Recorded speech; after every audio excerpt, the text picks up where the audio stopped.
Olá, Nuski, tudo bem? O tema desta aula é a bipolarização do planeta. Vamos à aula?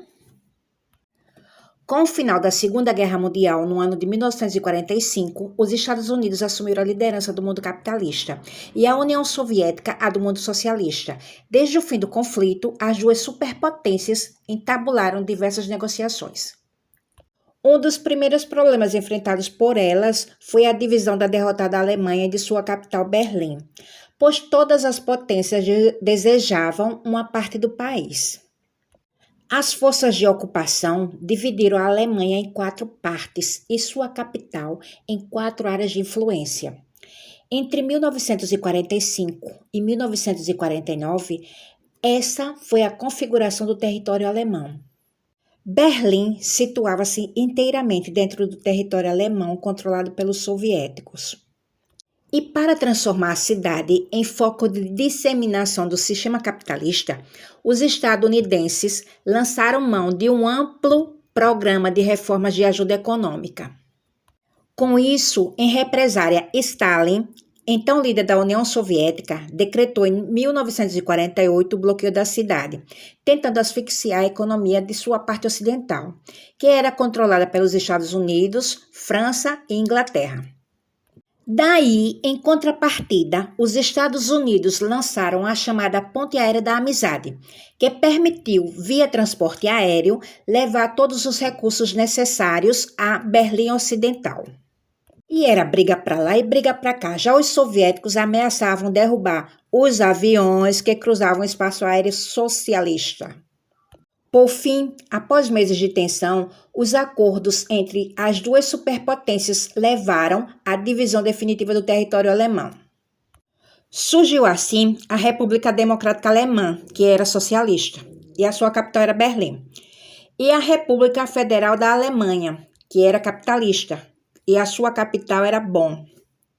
Por outro lado, os capitalistas, alertados pelo primeiro-ministro do Reino Unido, Winston Churchill, assistiram à formação desde 1946 da chamada Cortina de Ferro, termo usado para designar a linha fronteiriça que separa a Europa Ocidental de todo o leste europeu, o qual, transformado em satélite da União Soviética, encontrava-se militarizado e isolado das demais parcelas do continente. Essa denúncia levou os Estados Unidos a formular, no ano de 1947, uma doutrina de contenção do socialismo que se expandia rapidamente. Conhecida como Doutrina Truman, Harry Truman, que foi presidente dos Estados Unidos de 1945 a 1946.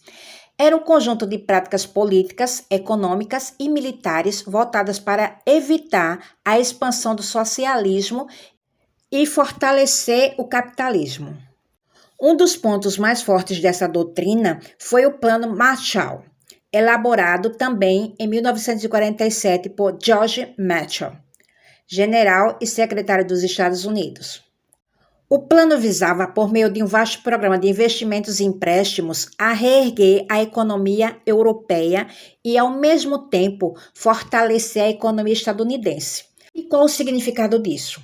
Com a Europa recuperada, ia acontecer um aumento das encomendas às empresas estadunidenses, resultando em uma retomada global do crescimento do capitalismo.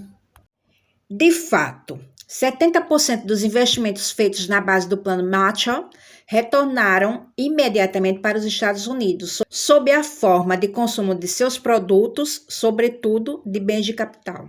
Essa aproximação econômica abriu espaço para um alinhamento militar que visava a equilibrar as forças dentro do território europeu. Surgiu então a Organização do Tratado do Atlântico Norte, OTAN, uma aliança militar entre os países capitalistas que os obrigava a uma defesa mútua em caso de agressão vinda do bloco socialista.